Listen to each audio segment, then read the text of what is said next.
E aí, galera, então tá, ó, se você ainda não assistiu a nossa aula sobre as leis ponderadas e a lei volumétrica, assista, é importante. Se assistiu, toque em frente. Bom, mas depois da aula de leis ponderais, teve a aula de relação entre mol e massa, mol molécula, mol volume.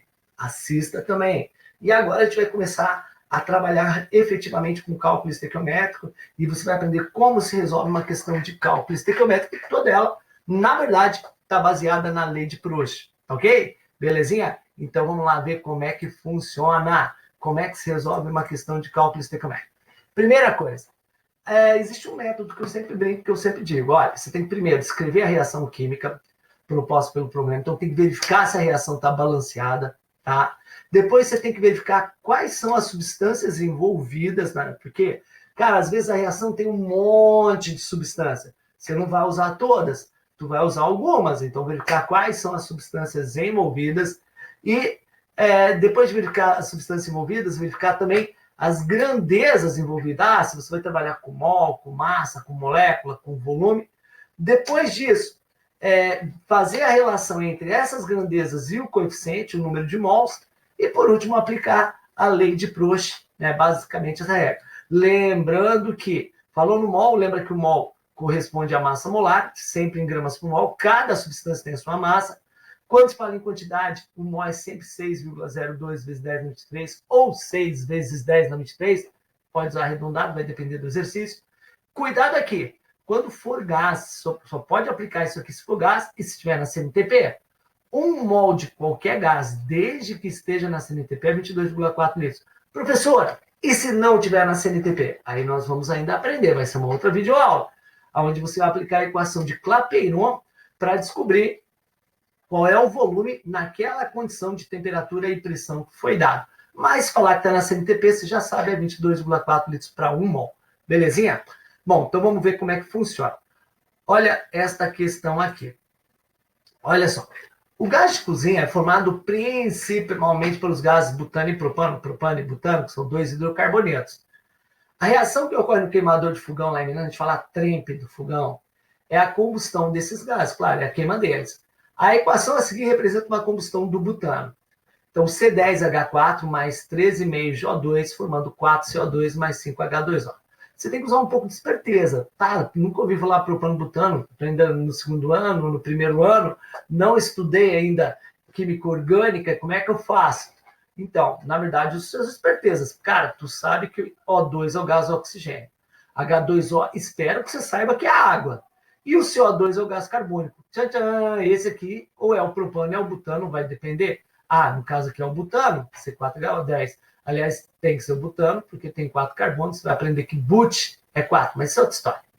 A massa de dióxido de carbono pode ser obtida a partir da combustão de 5,8 gramas de butano em gramas E. E aí eu tenho as alternativas em gramas. Como que eu faço? Vamos seguir nossa lógica. Primeira coisa, você vai ter que verificar se a reação está balanceada. Então, olhando, sempre que já aparecem coeficientes, ela já está balanceada, certo?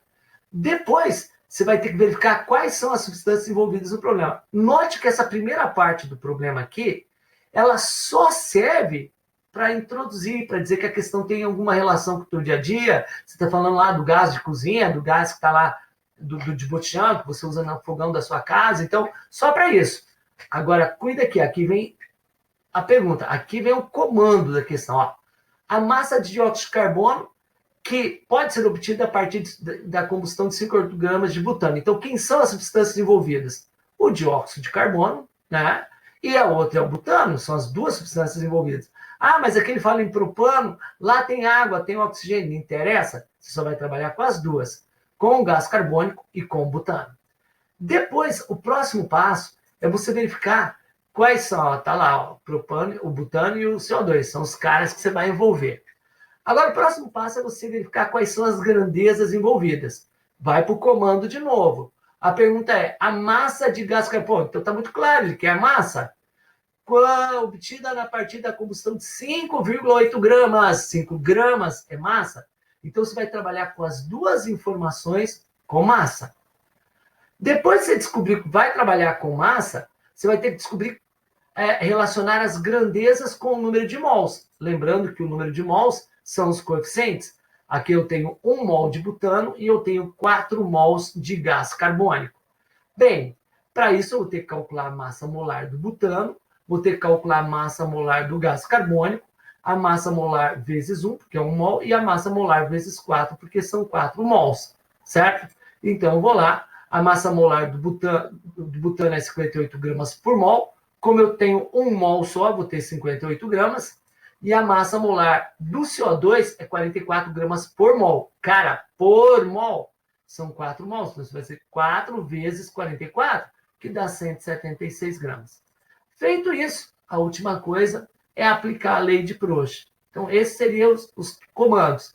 Verificar se a reação está balanceada, verificar as substâncias envolvidas no problema, verificar as grandezas envolvidas no problema, relacionar essas grandezas com o número de mols, que são os coeficientes, e, finalmente, aplicar a lei de Proust, que é a regra de 3. Então, vamos resolver? Olha só, eu sei que as grandezas são massa e massa, sei que as substâncias envolvidas é o butano e o gás carbônico, né? Porque a gente leu o problema anterior lá, deixa eu voltar para você lembrar. Ó, as grandezas envolvidas são massa, porque é massa, e as substâncias envolvidas é o gás carbônico e o butano, tá? Beleza? Então tá. Agora eu vou fazer o quê? Eu vou verificar se é massa, eu tenho que calcular a massa molar do butano, eu tenho que calcular a massa molar do gás carbônico, certo? Então vamos lá. A massa molar do butano, ela é de 58 gramas por mol. Se eu tenho 1 mol, eu vou ter 58 gramas. A massa molar do gás carbônico é 44 gramas por mol. Se eu tenho 4 mols, então eu vou ter 176 gramas. Então lembra que a reação era 1 mol de butano formando 4 mols de gás carbônico.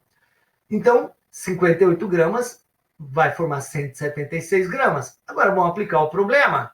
O problema diz que 5,8 gramas, pô, ele até usou um número legal, né? 5,8 gramas de butano vai gerar uma massa X. Cara, pela lei de Proust, 58 para 5,8 é só dividir por 10. A proporção fixa aqui é 10. Então aqui também tem que ser uma proporção de dividir por 10. 176 gramas dividido por 10 vai dar 17,6 gramas. Caso eu não consiga ver isso, é só multiplicar em cruz, é sempre uma regra de 3. Então você vai ter que X é 17,6 gramas. Está aí resolvido o nosso problema. Ou seja, a alternativa correta é a letra C. Cara, espero que você tenha entendido essa resolução. Se não, assista esse vídeo várias vezes, quantas vezes forem necessárias, a fim de que você possa entender todo o método. E é sempre um método, é sempre assim que faz cálculo estequiométrico. Segue esse passo a passo que você não vai errar nunca, beleza? Então, faça os exercícios, bons estudos e a gente se vê.